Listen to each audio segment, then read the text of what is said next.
Welcome back for another episode of Branching Out with Sierra. In today's episode, since this is going to be released just a few days before Father's Day, I was excited to invite in two guests for the very first time. We've never had two guests on the show before, but I thought it made a lot of sense to bring back Matthew Bear, our producer and my partner for this Father's Day episode, and of course, Caleb Bear, returning for a second time. You might remember him from an episode where we learned about leadership from a kindergartner's perspective. He's no longer in kindergarten. He's headed into first grade, so he's going to have maybe a little bit of a different perspective after a year of school. And I'd love to talk to them both a little bit today about being a father and a son.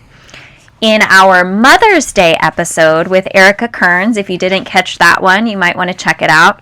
We talked about the women in our lives, not always necessarily a mother, but people in our lives that may have acted as a mother for us and really mentored us along the way. And in today's episode, it's going to kind of mirror that episode with Erica, and we're going to talk about what it looks like to lead as a father, some other positive male influences in our lives, and of course, hear from Caleb and hear what it's like to have Matthew as a dad. So welcome to you both. Thanks for coming back again. You're welcome. Are you happy to be back? Yep. So last time after we recorded an episode and we were sharing it with the family, you were excited because you were going to be famous. What were you going to be? A YouTuber. A YouTuber. He announced to the family, I'm a YouTuber now. So you're getting pretty famous now. This is the second time around. Are you excited? Yeah. I don't think I'm going to be famous. You don't think you're going to be famous with that accent? You might be. All right. Well, welcome back to you, Matthew, also known as Dada today. So if I accidentally say that, that's why. Thanks for coming again. I know you didn't really have much of a choice, though, did you? Yeah, I don't really get a choice. I'm here for every episode. You are here from every episode. Even if I'm not in here, because I already see the wheels turning. He was going to correct me. Caleb, were you going to correct Dada? Almost, but sometimes he is in the episode. Caleb's our resident continuity expert. Do you know what that means? Nope. Do you think it might be a good thing or a bad thing? Good thing. Yeah, because we always compliment you, right? All right. Well, if you can listen in for a few minutes, Caleb, I'm going to bounce over and ask you a few questions in a minute. Okay. But listen in as we ask Dada some questions about leadership. So you do so much behind the scenes here to keep this podcast going. You've done it for a full year. Thank you for all your hard work. But what does it look like to be a leader of this podcast? Have you ever watched someone herd cats? Well, I've heard about it before. It's not fun. Yeah? You don't like leading this podcast? Well, I can't really say that I lead the podcast. How so? Well, there's definitely this podcast is definitely more of a tango. There's two of us. Okay. And so quite often I might give some suggestions, but it's sometimes the suggestions might have to be a bit more forceful of, no, you said you're going to do this, so let's do this. Yes. But most of the time it's you do your podcast and I just am behind the scenes and doing my thing. So well, sometimes the leaders are behind the scenes just doing the thing, right? Yeah. Yeah, this is true. What would you say is your leadership style? Is that typical for you to lead from behind the scenes? I don't like being in the limelight. I've always been one that's more, I like the structure, logistical stuff. I like the technical stuff. I've never really been one that wanted to be out in front. Mm-hmm. I can be when I need to be, and I can't say I'm comfortable being out in front, but I've gotten to a point now where I'm comfortable-ish with it. But for the most part, yeah, just staying behind the scenes, kind of helping to move the pieces around and let other people. I'd rather other people take the credit. I don't like credit. All right. Is that why you're giving up credit for the podcast too? It's branching out with Sierra, not branching out with Matt. I forgot to tell you the other day, Bev saw a post, and I think it was because, oh my gosh, I'm going to mess up the name of the organization. It's like Virginia something of chamber executives. And they had done a newsletter and put our podcast in it about the value of chamber networking. And I reposted that episode. So it was an episode of you and I together.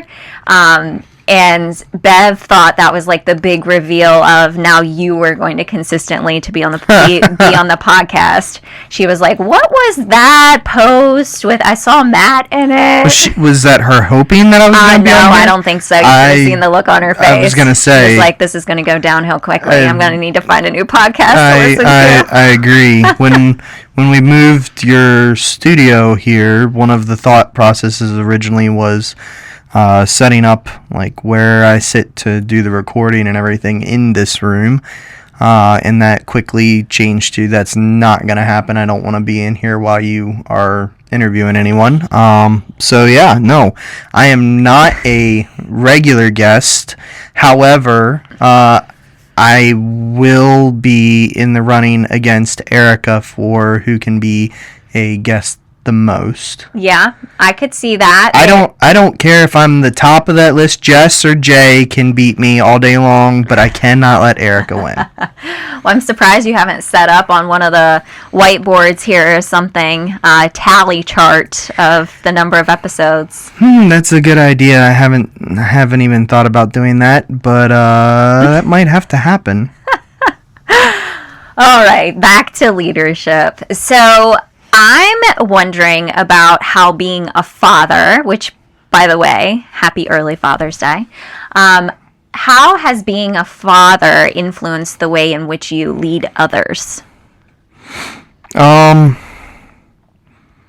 Probably a bit softer in my approach than before. I think we talked about it in one of the last episodes that I was on, that I am a high D, and last we checked C, but you don't think I'm a C anymore.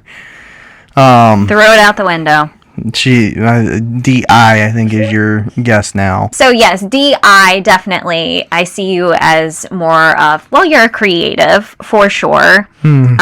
Always looking for new ideas, creating new ideas for businesses, nonprofits now, right? Yeah. So I can see that. I've seen a little bit of a shift. But yes, back to you're probably a DI now, but how does that impact your leadership? I'm very much straight to the point. Again, I know I'm less harsh now than what I once was.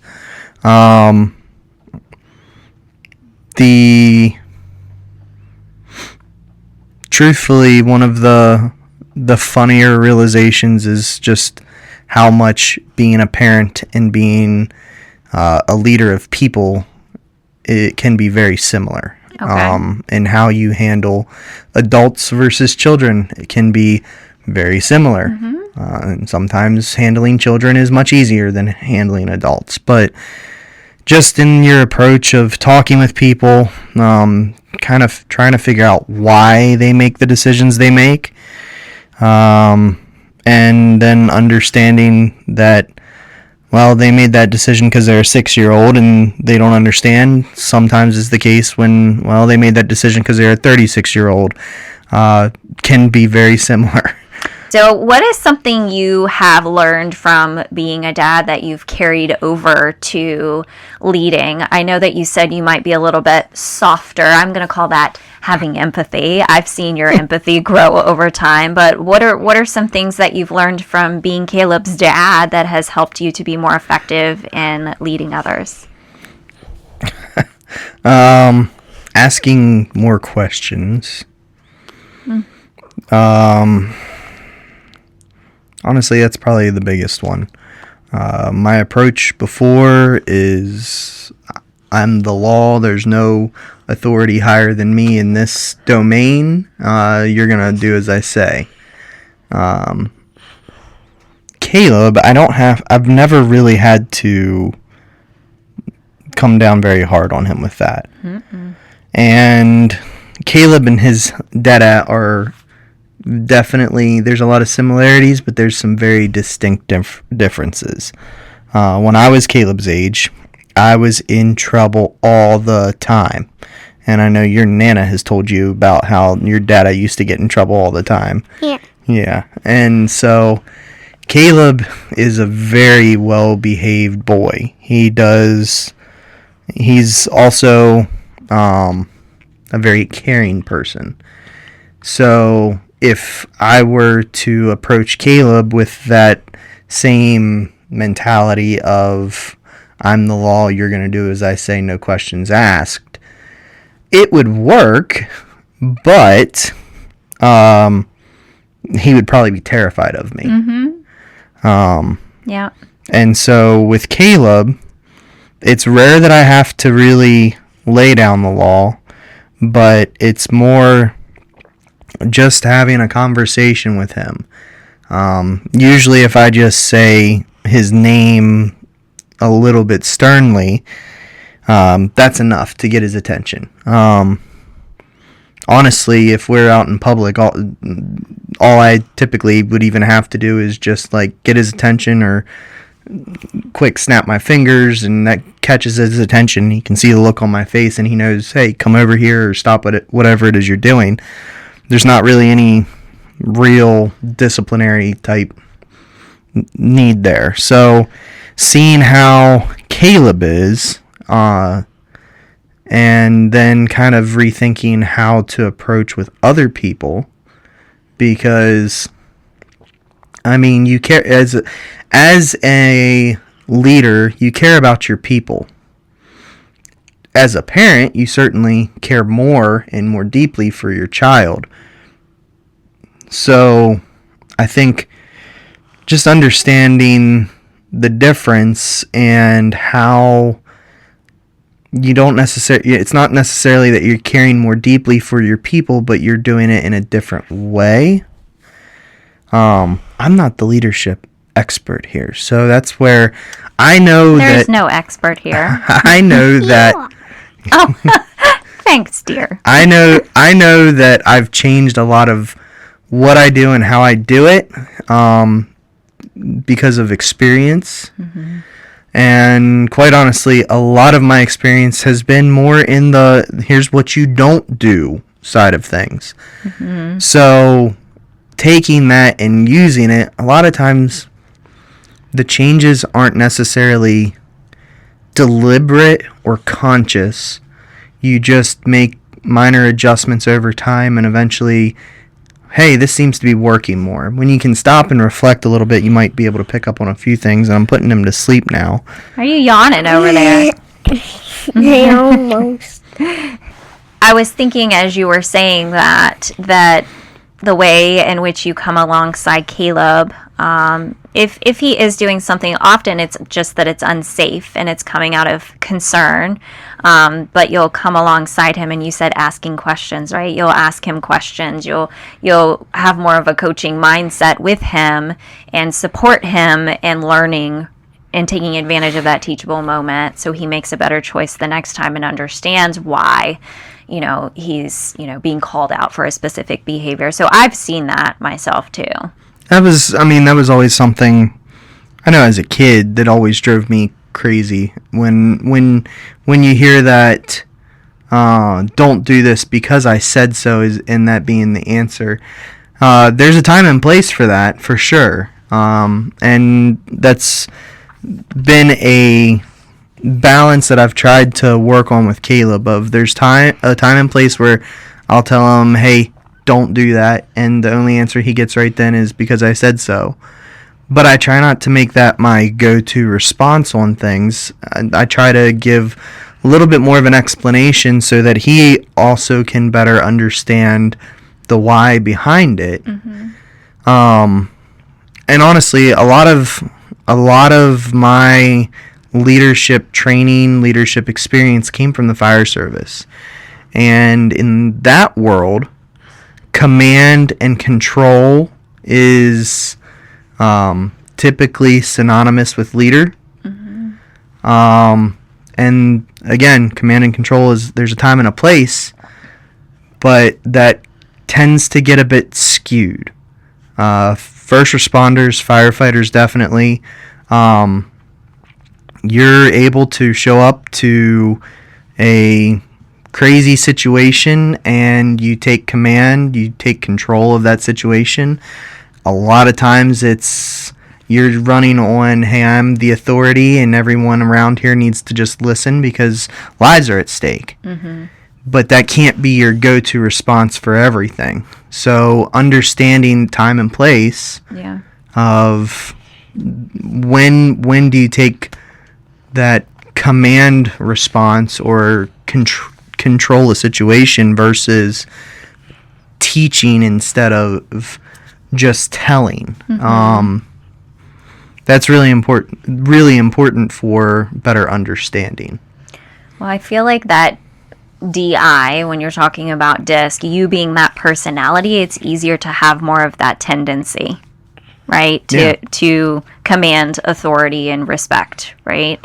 So that's been an interesting shift that I've seen over the last 5-ish years, that you have really softened and understood that that's not always the best approach, especially with Caleb. I'm wondering what your favorite part about being a dad might be. My favorite part about being a dad. Are you pointing to your shirt? What's on your shirt? What's it say? It says dad. Yeah. What else? Like dad. Rad like I dad. was pointing to that because you asked some question what it's like to be dad, so I was pointing at dad. Oh, yeah. So he could remember, so that I could remember real good. My favorite part about being a parent is the time that I get to spend with this little goober. Sit up, goofball. But aside from that, it's also seeing him grow and watching as he's learning new things.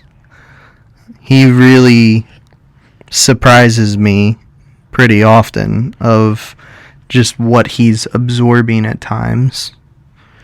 It's scary, actually, and it's also forced me to change how I do a lot of things because I've realized how much of a sponge he really is. He picks up on things that I never would have expected. I don't think I picked up on some of the things that he does at that age. So, yeah, no, just seeing him develop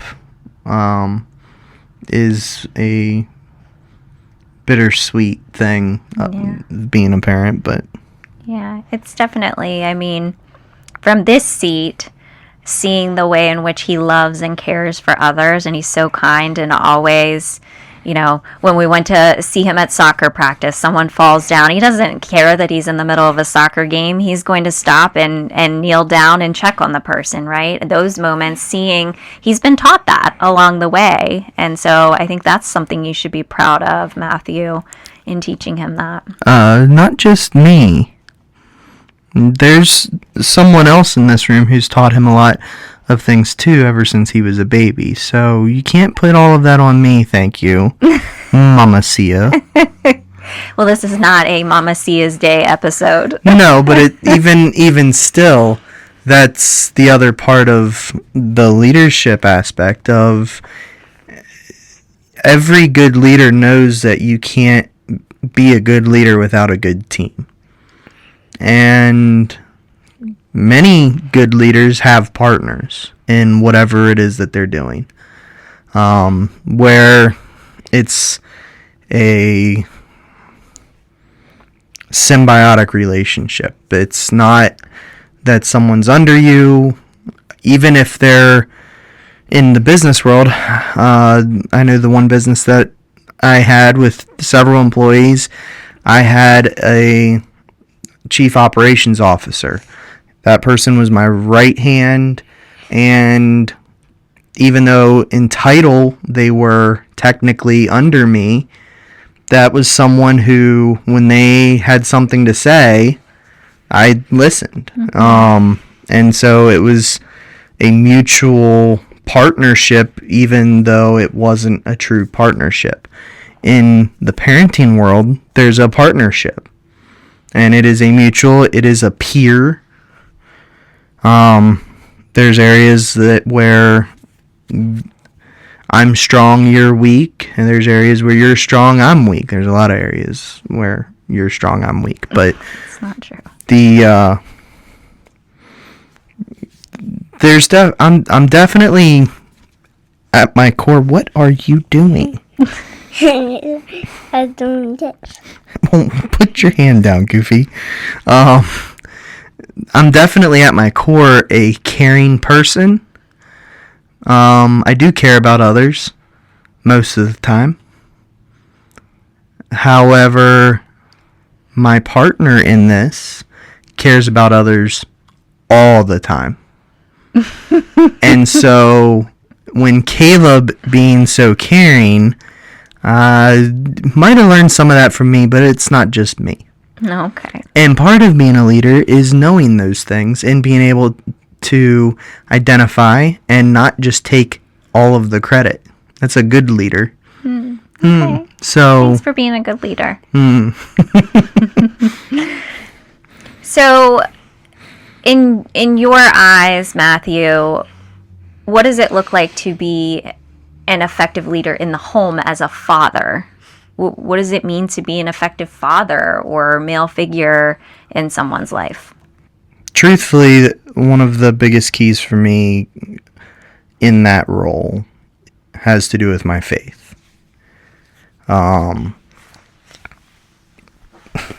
Thank you, buddy. There's a lot that you can learn through that to what it means to be a man, what it means to be a father, learning lessons, unfortunately, later than I should have, of what love really means. That has been a big piece for me in how to love and how to treat others, which I still don't do the best all the time, but just trying to constantly improve in those areas. The Bible talks very much in depth about what love is, and when you go through all of the different things of what is love, a couple of the first ones that come up is patient and kind. Patience is not my strong suit. I never would have guessed that.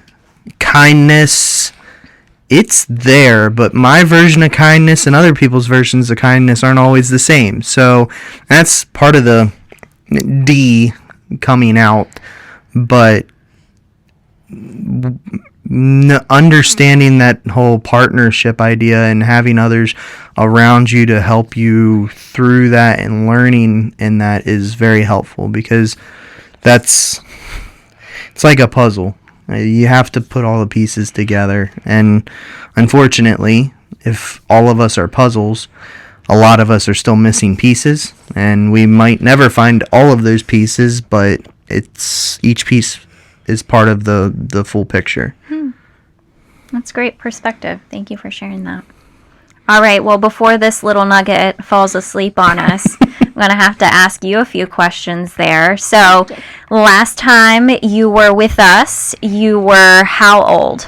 5. And now you are? 6. And 5 plus what is 6? 1. So, how long has it been? How many years? 1 year. So your perspective might be a little bit different. So last time you were on an episode with me, we heard about what you thought it meant to be a good leader. What does it mean to be a good leader to you today? To be kind to each other and care about each other. Oh, that's a great perspective, to be kind and care about other people. So do you know any good leaders in your life? Who? Dada. Dada's a good leader? Aw, that's very kind and caring. So what do you think makes Dada such a good leader? He's good at taking care of us. He does do a good job of taking care of us. What do you love so much about your Dada? How he cooks. How he cooks? Yeah. He is a good cook, isn't he? He took all of that off of my plate.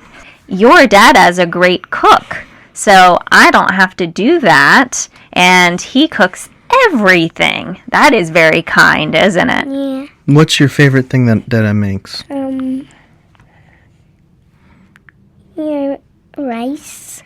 Oh, when Dada makes rice, that's your favorite thing that Dada makes? Yeah, I really like your rice. He does make good rice. It's got sesame oil? I can't give away my secrets to the okay. whole world. All right, never mind. His rice is really good. What else do you love about your Dada? What makes him such a good leader? That he loves us. That he loves you? Well, he was talking about love. That's so true. He loves us. He cooks for us. Yeah. He's kind and caring. Anything else? No. No? I think so. Okay. Well, what things has Dada taught you over the years? What are things you've learned from him? How to drive a zero turn. How to drive a zero turn? Yeah, because he owned a lawn care and landscaping company, so you got experience early. Do you remember how old you were when you learned to drive a zero turn? 1, Not 1, I don't think. 2. I think you were 2. I think you were 2. Dada might have had you on a lawnmower even earlier than that. Dad, I remember 2 things in your garage. It's a red zero turn and the skid steer. Yeah. I do remember those. Yeah. And the little skid steer that is my size. You might have started his love for equipment. That's Probably. for sure. Yeah. Equipment, and other than construction equipment, what other kinds of vehicles do you love? What did you build today?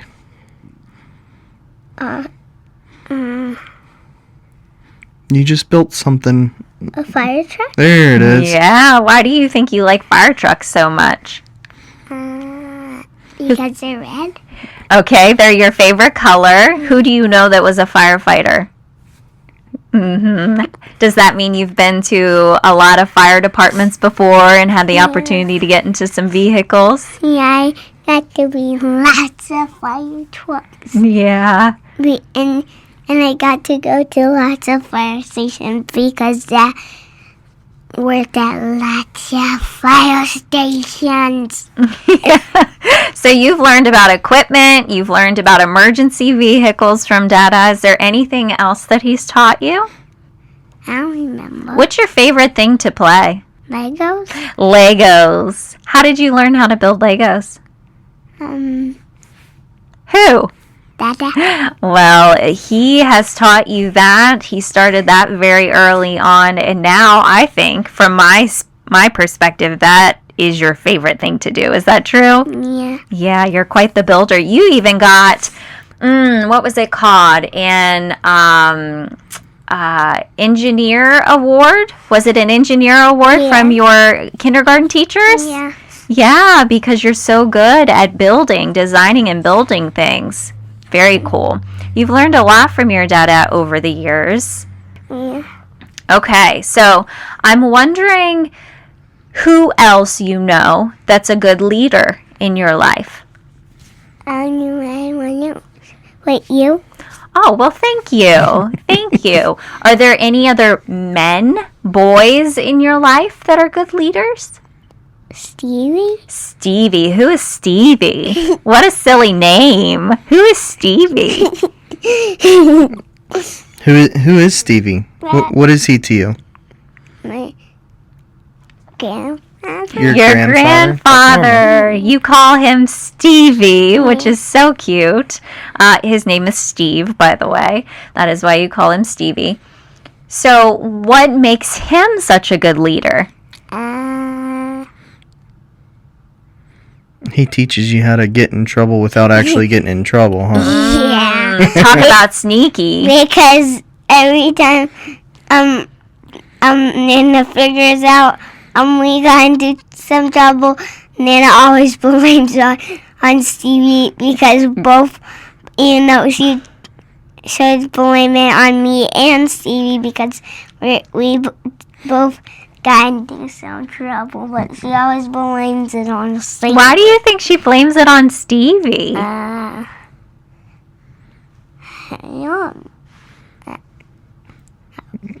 Because you'll never get in trouble with Nana, will you? Yeah. He's the older one. He knows better, right? He's a good influence or a bad influence? Bad. That's funny. Well, let's talk about influence for a minute. Matthew, who are some male figures in your life that have had an influence on who you are today? Well, my dad definitely is one. Both of my grandfathers. You had two? Yeah. So, your dad, anything in particular that you've learned from him that has kind of carried on through you? My dad is very intelligent. Book smart, intelligent. He was an engineer. He was a pastor. He's very thoughtful in what he thinks, says, does, where I'm more fly by the seat of your pants. Sorry, I couldn't help it. Even he laughed at that one. And so there's been many lessons over the years that my dad's taught me. Some of the most important ones would be watching both of my parents when I was younger, how they were with each other, and even when times were tough, how they made it through. It's a lesson that I never really appreciated until more recently, and I don't know how to really articulate it well, but my dad has definitely been someone that in my late teens, early 20s, probably when we butt heads the most. I mean, even up to when Caleb was still a baby, we were still both pretty bullheaded and not necessarily seeing eye to eye. But in more recent times, we've kind of figured our way through it, and how to better communicate with each other. Now my dad is someone that I go to and ask advice of often. But honestly, even through some of the lessons that I had to learn the hard way, on my own, and having to go to my dad and basically, hey, I failed, I don't know what to do, what should I do here, can you help? Seeing my dad's response in love really drove home to me what love, and specifically what God's love for us, is supposed to look like. That love of, no matter what you do, even if I don't agree with it, I'm still going to love you, I'm still here, and I'll be here when you're ready to come back. Even if we don't like each other so much right now. I still love you. That was a huge lesson that I don't know my dad intentionally taught me, but being a leader, you don't always intentionally teach everything. It's just that's who you are, and so that had a really big impact on me. Yeah, I mean, I feel like some of the most powerful lessons are in the things people are modeling for you and might not even realize it. They're in the spotlight. So you immediately listed family members. So you said your dad and your grandparents. And I don't know if you remember in the episode with Erica when we were talking about Mother's Day, we talked about how, well, obviously not everybody's a mother, but they have great female influences beyond family members. Is there anybody that stands out that has been a positive male influence that taught you something about leadership? Absolutely. Several bosses that I've had over the years, a couple in particular, really stand out. A battalion chief I had at one point was a very good boss and really taught me a lot of lessons, even if he doesn't realize that I learned them, because I was kind of a problem child for him at times. But he taught me a lot about how to deal with different situations. Another boss that I had when I was early in the workforce, he's another one who I still to this day have a lot of respect for him. Actually, I ran into him a couple years ago, years after I worked for him, and got a chance to actually talk to him and just be like, I'm really sorry. Because I know what I've been put through, and I know what I put you through, and I'm really sorry. I get it now. Like, just for reference, it was a small business that he ran, and there were a lot of times where me and some of the other guys that I worked with would stand around there and go, why isn't he here? He's never here. He sends us out to do everything, and he just sits around and doesn't do anything. Well, yeah, and fast forward several years, couple decades, and I realized, oh, it's not because he was just lazy or anything like that. That's how business works, and he needed to be focusing on that part of the business while we were focusing on the other. So looking at then versus now and understanding that what he was doing wasn't being lazy but focusing on the business to help us to continue to have a job. It was something that when I saw him again, I felt like, oh man, I really need to go tell him I'm sorry. Well, it's a really good point, though, because sometimes we don't always go back and tell the person the impact that they've had on our life. So, I don't want to jump ahead to a branching out challenge, but I can't help but think that we should slow down and take the time to, identify the lessons that we've learned from people in our lives. And, as we're talking about Father's Day, using that as an opportunity to go back to those male figures that have shaped who you are and give them the feedback and tell them what a difference they've made. Well, and I think I've been fortunate in that, especially I'm sure anyone that's been in the military or a first responder can understand this, but I've had a lot of different male role models in my life, some good, some bad. And if you can understand that even some of the bad role models can be some of the best teachers of what not to do, if you can take that and still learn from it. But I've been very fortunate in the fire service, and I know in the military and other first responders, they call it a brotherhood. They're brothers, not necessarily viewed as like a father figure. Some might be, But for the most part, there's been a lot of other male role models in my life that I've learned a lot from. I've had that privilege of knowing these guys and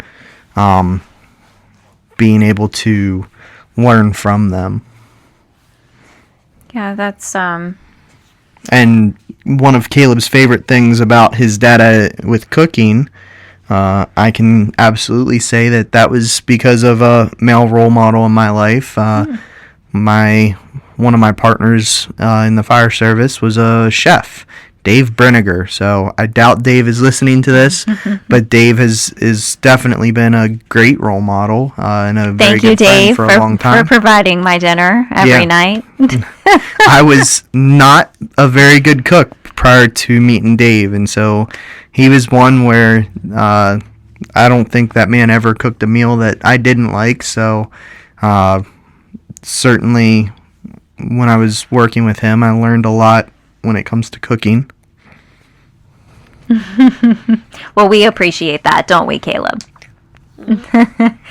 So, Caleb, I want to bounce back to you for a minute. What's your favorite thing to do with your dad? Play with him. Play with him? Yep. Yeah, is he a fun dad? Almost said fun guy. Yeah. Sorry, I couldn't help it. He is. Are you petting him? I would love to know, Caleb, if you could give a piece of advice to other dads that might be listening to the episode. I want you to think about this. I'll give you time to think, okay? If you could give advice to other dads to teach them how to be a good dad, what would you tell them that they should do to be a good dad? How to be nice. How to be nice? Yeah. Teach them to be nice. Okay, Yeah. kindness, kind of like your dad, right? Mm-hmm. What else would you tell them that they need to do to be a good dad? What should dads do? Be caring. Be caring, okay? Anything else they should do? Share with other people. Share. Sharing is caring, right? Yep. Yep. Okay. They could share. You know, something I like that your dada does is he keeps you safe. Should dadas keep their children safe? Yep. Yep. Anything else you can think of? No. No, that's okay. That's okay. So as you were talking, Matthew, about Dave specifically, I don't know that you're prepared for this mentally, but we've been doing a segment in this new season about leaders in the wild, leadership in the wild. So is there someone in particular that, you know, whether it's been work or your personal life in the community, that you've seen recently who's modeled great leadership? You know, I will give my cousin a shout out because my cousin is also a business owner. He has been someone who, him and I were second cousins actually, but we've been very close for a very long time, more like brothers, and we've fought like brothers many times. But we've always been there for each other. And it's been really fun watching his business grow over the years. Here recently, I helped him with one of his projects, and seeing how much he's grown as a business owner and a leader, and bringing together a whole production for an organization with video and everything else, and watching him bring all of that together with many moving pieces and people, and just how he has grown in that has been really cool. So I'm going to have to say my cousin Christopher. Okay. Christopher Summerfeld of Christopher Summerfeld Productions. I'm going to give him the shout out on that one, because it's been so cool. I'm probably one of his loudest critics, but also one of his biggest fans. He knows that, and he's used to this. I mean, I've for a long time, Christopher has dealt with me back in my less kind and caring days, and has heard those criticisms, and he still puts up with me now. So, yeah, Christopher is definitely. Oh, well, I hear you come home and speak very fondly of him as well, so it happens behind the scenes too. We'll have to share this with him. Yeah. Yeah. All right, well, for mine, I'm going to identify you, especially because it's a Father's Day episode. Oh, goodness. All right. I pick you, Matthew, for the exact reason that you said it's been so cool to watch Christopher's journey because of the growth over time. And I have seen a shift in you over time and the way in which you really pause and have empathy and care and concern about everything when it comes to Caleb. But you make decisions based on his best interest no matter what.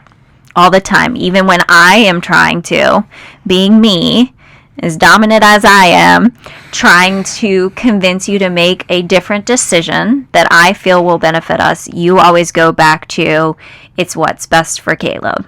So I recognize the impact that that has, and I think it's a very positive thing. So I pick you.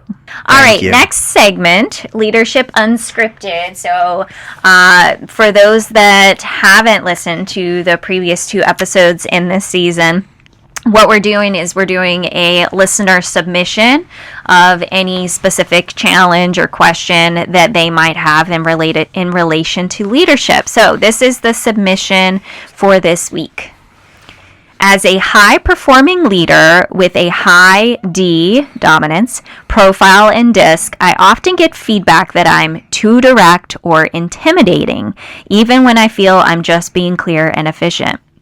How do you balance staying true to your strengths while also managing how others perceive your leadership style?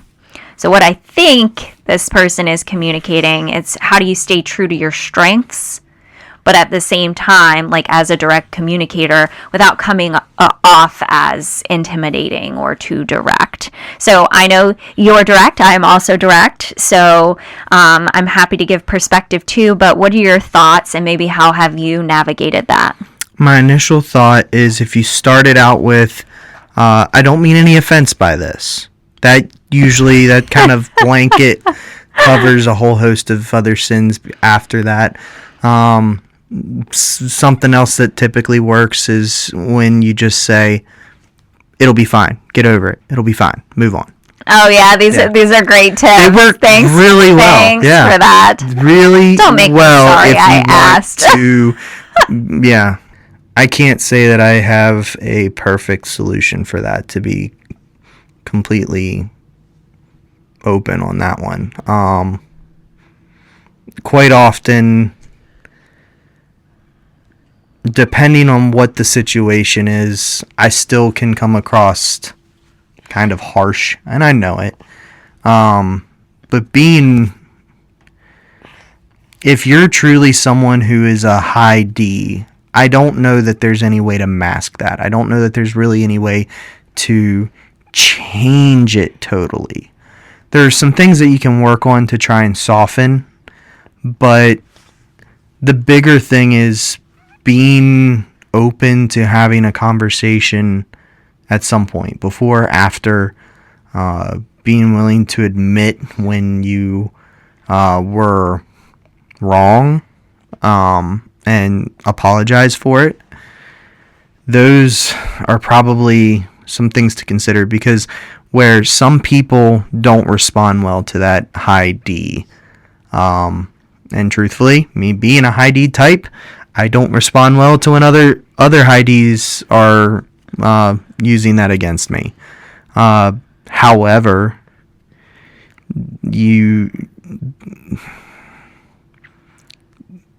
communicating and having a point where you can understand, okay, I'm sorry I came across that way, that wasn't my intent,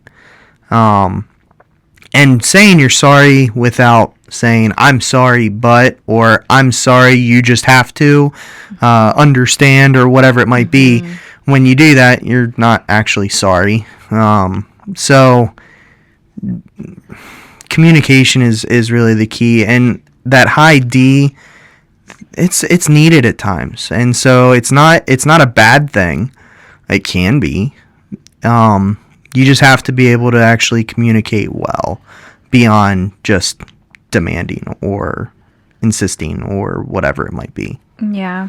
So what I noticed about this submission is, getting the feedback that the person's too direct or intimidating, but their perspective is they feel they are being clear and efficient, right? So it made me immediately think of what they see as a strength and very valuable in that moment. The other person, it's not matching what they need, right? And so a lot of times, this is something I'm teaching all the time. We have to consider how someone will best receive the information. And so I feel like it's a game time decision of, is it more important right now that I'm clear and efficient, or that this person's needs are being met? And how can I do that? Well, a lot of times with a DI personality, you're very quick to jump in and say what you think, right? So just having a 2-second pause to check your face and check your tone before delivering the message, I think can be very impactful, because a lot of times a D or an I, especially DI combo, can jump in while you're still talking, right? Will jump in right over top of you. But if you can create that pause and check tone and facial expression, I feel like it can soften it. I feel like also just awareness of the other person's needs as far as their feedback delivery preferences. So I try to ask more questions than make statements, even though that's the opposite of what a high dominance person does. So if I can say, what is it that you need right now, or how do you best receive feedback, that might help a little bit. I don't think that that's changing who the person is. It's bringing awareness to the other person's needs. But that's not always a bad thing, to jump in and take charge and focus on efficiency. It's about judging the moment and knowing what that moment needs. I think one thing, I know I've said it to you and you don't necessarily like it, but I do think a lot of high D people understand the there's a time and place statement. Mm-hmm. And when it comes to the high D response, mm-hmm. there's a time and place.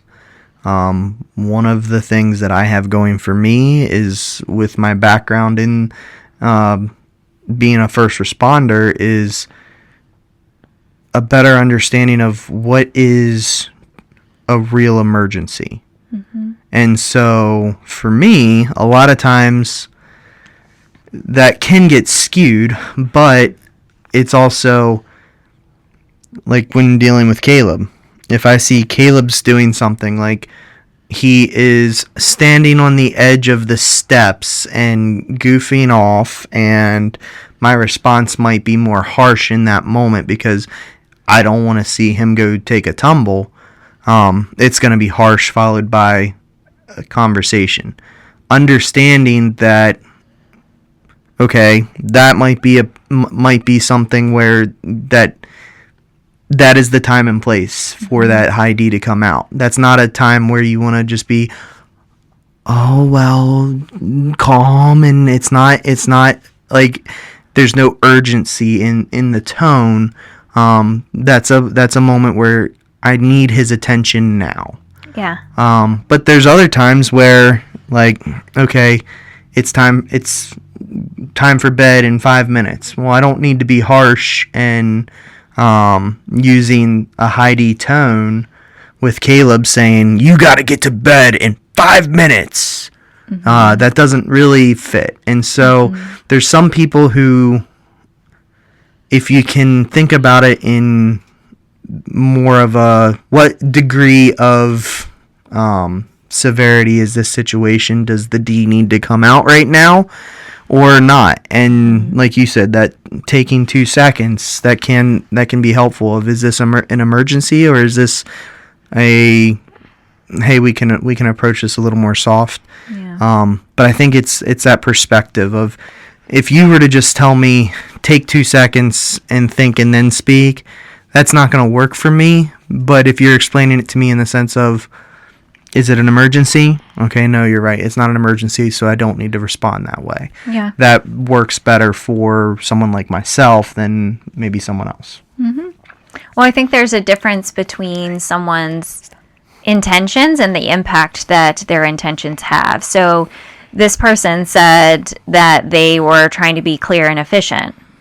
Well, her or him, whoever it is, if they are trying to be clear or efficient, the other person in that moment might see them as being intimidating. Well, guess what? You just took all the efficiency out of it, because now you've put them in an uncomfortable place and they're shutting down and they're not able to move forward. So it actually, what you thought you were tapping into as a strength to move things forward caused things to slow down because of the delivery. So I think it's important too to think about, you're not really changing who you are, you're strengthening your impact by knowing the other person and how to best deliver it. Yeah, I agree. I also see it. I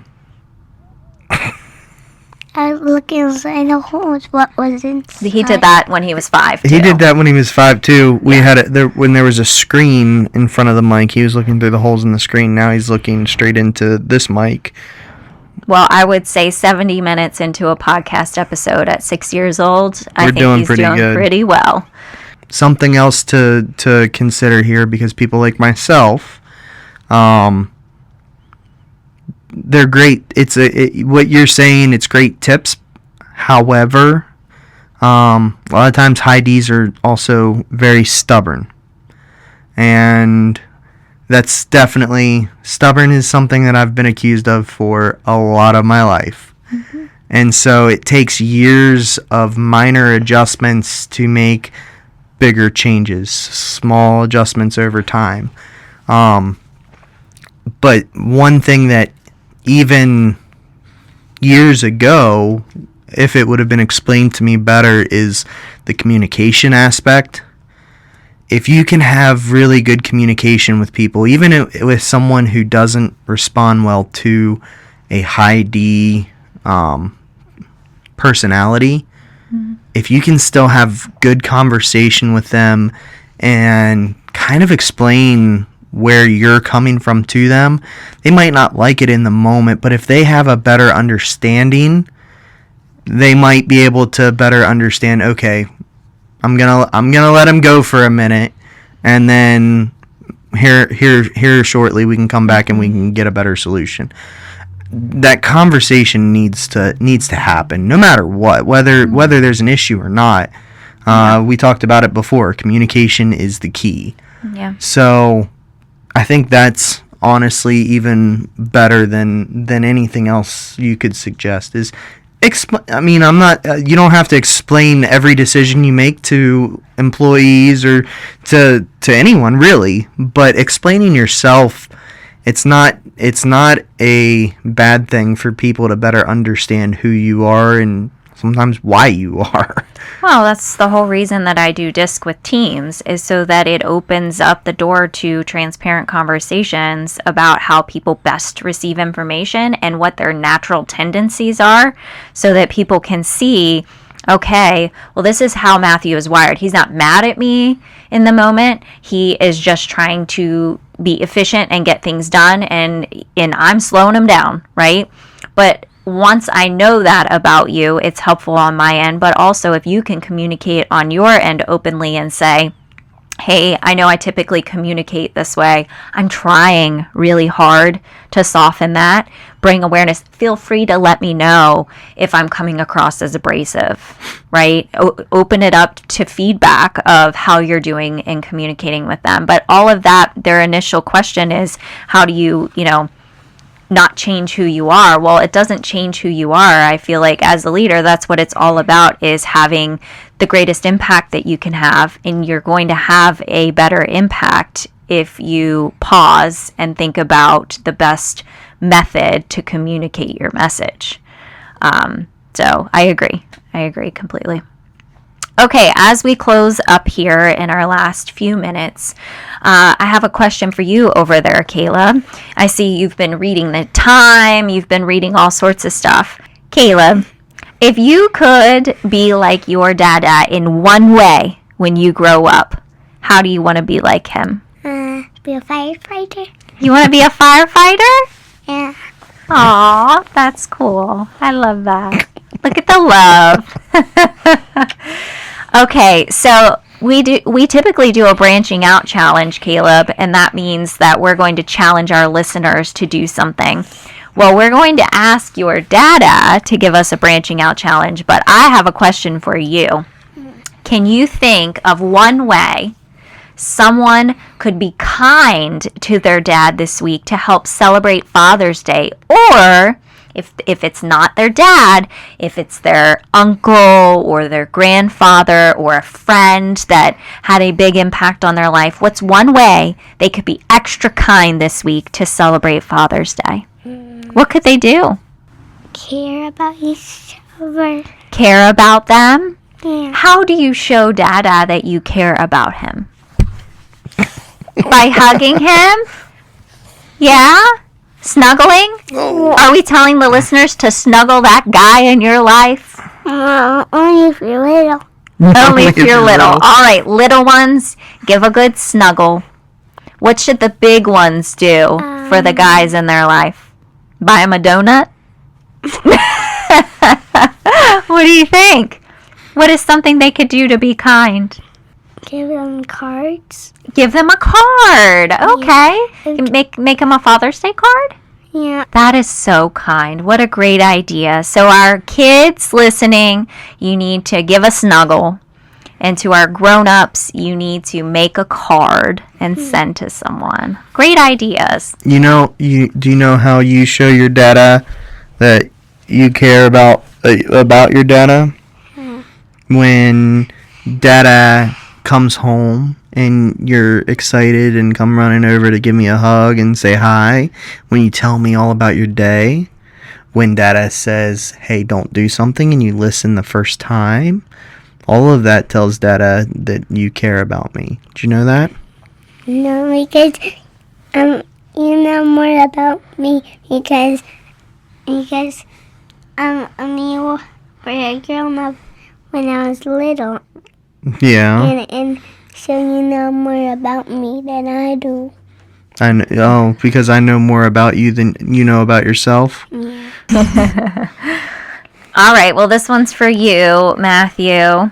What is one small action that you want to challenge people to take so that they can lead with love this Father's Day? You were talking about the importance of leading with love. What is something you want to challenge our listeners to do? Even if you're not someone who has faith, research what the Bible says love is. And when I'm talking about love, I'm not talking about romantic love. I'm talking about love for your fellow man here. And so if you can better grasp that'll take you really far. If you are someone that is a Christian, has faith, the main thing that we're called to do is love God and love our neighbor as ourselves. So, from my point of view, it's not an option of if I'm going to love someone. I am mandated that I am to love everyone, to varying degrees and in different ways. But I definitely recommend, because if nothing else, like I said, even if you're not someone who believes morally, there's some really good information there that I think would help everybody. I'm gonna be like some of your other guests here, and I'm gonna say I've got a two-parter here. Two-part challenge. Yeah, the first part is just look into that. Figure out how you can, based off of the definition of love that's set in the Bible, look at that and figure out how you can express that to others. But the other challenge that I have is figure out better ways to communicate. If you feel like your point's not getting across one way, see if there's another way to do it. Just talk with people and try to take an interest in others and try to learn from them too. If you're the type of person that thinks you know everything, I've got news for you. In the fire service, one of the things that they used to preach to us was the day that you think you know everything about the fire service is the day you need to retire. Because that's if you come to work and you think you know all there is to know, you're going to get somebody hurt or worse. Every day you have to come in with the understanding that I'm going to learn something today. Sometimes it's what not to do. Sometimes it's a new way to do things. But yeah, just learn how to love and learn how to communicate. Those two things will take you very far. That's a great challenge. Thank you. Thank you to you both. You're welcome. All right. Thank you for being here, Matthew, and happy Father's Day. Thank you. Thanks for joining us for today's episode. Be sure to do some reflecting over the next week or so and think about those male figures in your life that have had an impact on you, and be sure to thank them and tell them the impact that they have had. Happy Father's Day to all of you out there, especially my dad. Thanks for all you do for me. I know that you continue to really look out for me and help me in so many different ways, and I truly believe you are the most intelligent person I've ever met. As always, a new episode will drop at Friday, noon Eastern Standard Time, so be on the lookout for that. And until next time, keep branching out. Don't forget to like and subscribe.